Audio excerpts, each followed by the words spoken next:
Since humans first began writing in Mesopotamia thousands of years ago, there's been an interest in capturing the spoken word. Although stenographers are many thousands of years away from existence, even the early humans saw the value in keeping transcripts of important conversations and transactions. Anthropologists speculate that the first writings were a ledger of business transactions between a shopkeeper and their customer as a way to keep track of their all-important sales. As languages and cultures matured, writing became a more refined process. It wasn't until Imperial China's first dynasty, the Shang dynasty around 1500 BCE, that the first forms of court reporting emerged. The imperial courts developed a process for recording confessions whereby the contents of the confession would be carved into turtle shells or animal bones in order to preserve the words of the confessor as they were. It didn't take long for the imperial courts to realize a need for a more concise and quick form of transcription in order to keep up with the pace of the spoken word. This is where shorthand writing was born. A new form of writing was invented to expedite the process and allow for the confessions to be accurately kept up with regardless of speaking pace. An interesting note is that with the birth of shorthand writing also came a necessity for translation and formal preparation, a task stenographers of today know very well. The shorthand writings of the confessions were not generally legible to members of the imperial court, as the writing tended to be messy and with a few errors. Therefore, it was necessary for an official formal document to be prepared in the standard form of writing, and that it was free from any errors or inconsistency. In the West, it wasn't until the Romans that a form of shorthand writing became popular. A man named Cicero, who was a senator and consul for the Roman Republic, owned a slave named Marcus Tullius Tiro.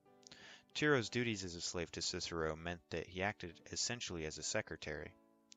Against Cicero's wishes, Tiro invented his own system of shorthand writing, eventually called Tironian shorthand, in order to keep up with the squabbling of the Senate floor.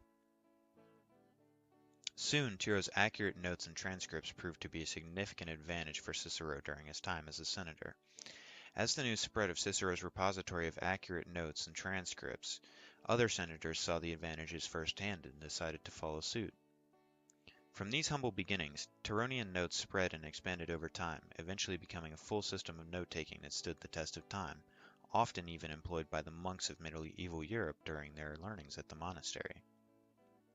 Moving forward into the 18th century, shorthand became a very common concept, and many different varieties and systems of shorthand existed, each with their own rules and manuals. The next revolution came when a man named Sir Isaac Pitman developed in 1837 a new form of shorthand he dubbed the stenographic soundhand. This collection of sounds and symbols of various shades was centered around recording sounds made, not necessarily the letters or words.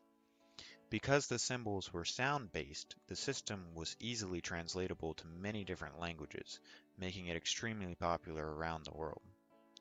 It wasn't until 40 years later that a man named Miles Bartholomew invented the first successful shorthand machine, essentially a shorthand typewriter that was based on marks and perforations in the paper, similar to the symbols of the stenographic soundhand system. 30 years passed from this invention, and another inventor, a court reporter named Ward Stone Ireland, made a groundbreaking invention in 1906 which soon became the world's first commercial stenotype machine.